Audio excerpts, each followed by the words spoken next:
इस बार रंगबाज में कहानी हो रही है पप्पू यादव की। अजीत सरकार की हत्या की जा चुकी थी और उसमें पप्पू यादव का नाम आ चुका था। पप्पू यादव का नाम जुड़ रहा था और उनकी मुश्किलें अभी और बढ़ने वाली थी।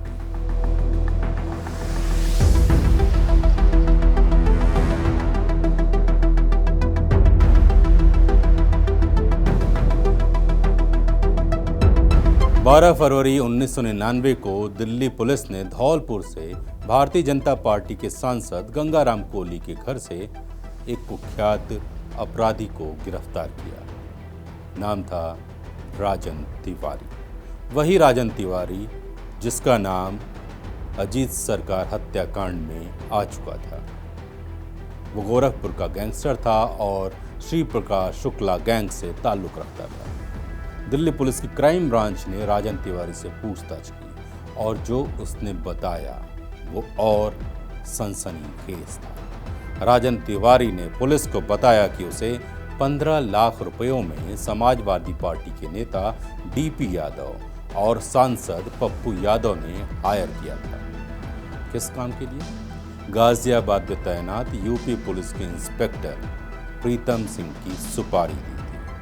प्रीतम सिंह एक ईमानदार और दबंग पुलिस अफसर। उन्हें नवंबर 1998 में राजन तिवारी और उसकी गैंग के लोगों ने मार डाला था। राजन तिवारी ने यह भी बताया कि इंस्पेक्टर प्रीतम सिंह की हत्या का प्लान पप्पू यादव के घर पर बना था। प्लान में डीपी यादव, पप्पू यादव और एक राजपाल त्यागी करके व्यक्ति थे, वो भी शामिल थे।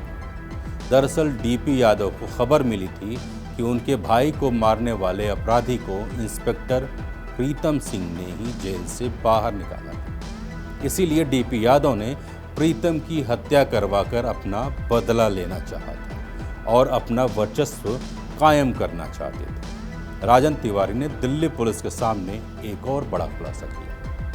उसने बताया कि पप्पू यादव, डीपी यादव और प्रताप मलिक ने नैनी जेल में बंद मुन्ना बजरंगी, एक और कुख्यात गैंगस्टर मुन्ना बजरंगी, उसे भी मारने की सुपारी दी, लेकिन वो इस काम को पूरा नहीं कर सका। मई 1999 पप्पू यादव को अजीत सरकार की हत्या करने के आरोप में गिरफ्तार कर लिया गया और इस बार वो सच में सलाखों के पीछे पहुंच गया। इससे पहले भी 3 मामलों में पप्पू यादव की गिरफ्तारी का वारंट निकला था, लेकिन हर बार पप्पू यादव अग्रिम जमानत यानी एंटीसिपेटरी बेल लेकर जेल जाने से बच जाते थे। लेकिन इस बार सुप्रीम कोर्ट ने उसकी अग्रिम जमानत याचिका को खारिज कर दिया था। अटल बिहारी वाजपेयी की एनडीए सरकार इसी साल गिर गई और साल के अंत में फिर लोकसभा चुनाव हुए। पप्पू यादव फिर से निर्दलीय उम्मीदवार के तौर पर चुनावी मैदान में उतरे और जेल में रहते हुए ही भारी वोटों से जीत दर्ज कर दी। पप्पू यादव भले ही जेल में थे, लेकिन उनकी मनमानी जारी थी। बीमारी का बहाना बनाकर वो अक्सर जेल से बाहर सरकारी अस्पताल के कैदी वार्ड में रहते थे और वहीं उनका दरबार भी लगता था। लोग उनसे मिलने आते थे, वहीं से वो अपनी सल्तनत को संभालते थे। पप्पू यादव तो जेल में थे, लेकिन उनकी पत्नी रंजीत रंजन ने सियासत में अपनी किस्मत आजमानी शुरू कर दी। पप्पू यादव ने शादी के 1 साल बाद ही 1995 में रंजीत रंजन ने विधायक का चुनाव लड़ा, लेकिन हार गई। हालांकि इसके बाद वो अपने पति के साथ चुनाव प्रचार में हमेशा साथ रहे। 1999 के लोकसभा चुनावों में भी वो काफ़ी सक्रिय रही। रंजीत रंजन ने 2004 में रामविलास पासवान की लोक जनशक्ति पार्टी यानी एलजेपी ज्वाइन कर ली और उसी साल बिहार के सहरसा सीट से लोकसभा चुनाव लड़ी और पहली बार में ही संसद पहुंचे। इसी साल लोक जनशक्ति पार्टी के सिंबल पर पप्पू यादव भी जेल से ही चुनावी मैदान में उतरे, लेकिन पूर्णिया से उन्हें बीजेपी के उम्मीदवार से कड़ी टक्कर मिली और वो चुनाव हार गए। 2004 के लोकसभा चुनाव में मधेपुरा सीट पर एक बड़ा मुकाबला था, लालू प्रसाद यादव और शरद यादव के बीच। लालू यादव ने शरद यादव को हरा दिया। लालू प्रसाद यादव छपरा सीट से भी जीत चुके थे, इसलिए उन्होंने मधेपुरा सीट छोड़ दी और पप्पू यादव को टिकट देकर उपचुनाव में उतार दिया। अंदर खाने जाने क्या सेटिंग हुई। आरजेडी के टिकट पर पप्पू यादव उपचुनाव जीत गए। देश में ये पहली बार हुआ था कि पति और पत्नी दोनों एक ही लोकसभा में चुनकर पहुंचे। पप्पू यादव और रंजीत रंजन, सियासी पति पत्नी की जोड़ी। पप्पू यादव को भले ही जेल की सलाखों के पीछे रखा गया था, लेकिन उनका रुतबा कम नहीं हुआ था। वो जेल से ही अपनी सरकार चला रहे थे। 2004 में पप्पू यादव को रेगुलर बेल मिल गई और वो जेल से बाहर आ गए। लेकिन 26 सितंबर 2004 को पप्पू यादव फिर से जेल में घुसे। क्यों? पार्टी करने के लिए। उन्होंने जेल के अंदर अपने करीब 50 समर्थकों के साथ पार्टी की। ये खबर जब बाहर आई तो हंगामा मच गया। सुप्रीम कोर्ट ने इस पर सख्त रुख अपनाया। 2 संतरी और जेल वार्डन को सस्पेंड कर दिया गया। 18 जनवरी 2005 को सुप्रीम कोर्ट ने राजेश रंजन उर्फ पप्पू यादव को जमानत देने के पटना हाई कोर्ट के फैसले को पलट दिया। सुप्रीम कोर्ट ने अपने फैसले में साफ तौर पर कहा कि हाई कोर्ट का पप्पू यादव को जमानत देना गलत था, क्योंकि अभी अजीत सरकार हत्याकांड में कई लोगों से पूछताछ होनी बाकी है और इन हालातों में पप्पू यादव को जमानत देने से न्याय प्रक्रिया में बाधा आ सकती है।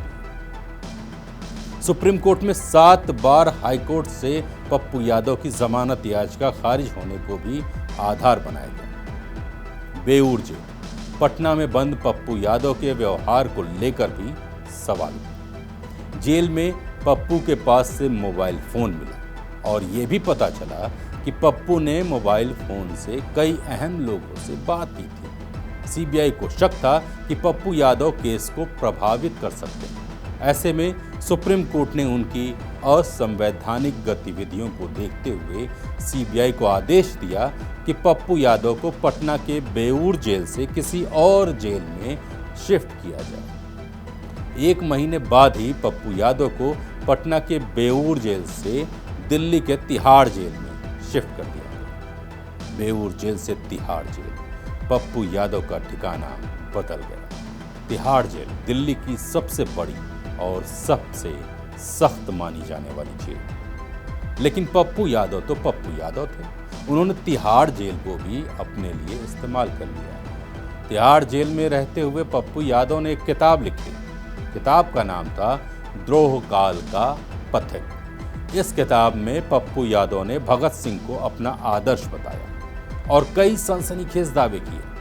पप्पू यादव ने दावा किया कि 2001 में नेशनल डेमोक्रेटिक अलायंस यानी एनडीए में 3 सांसदों को शामिल करने के लिए तत्कालीन वित्त मंत्री यशवंत सिन्हा ने पैसे बांटे थे। किताब में यह भी दावा किया गया कि सांसद अनवारुल हक को एक एसेंट कार और 1 करोड़ रुपए दिए गए थे।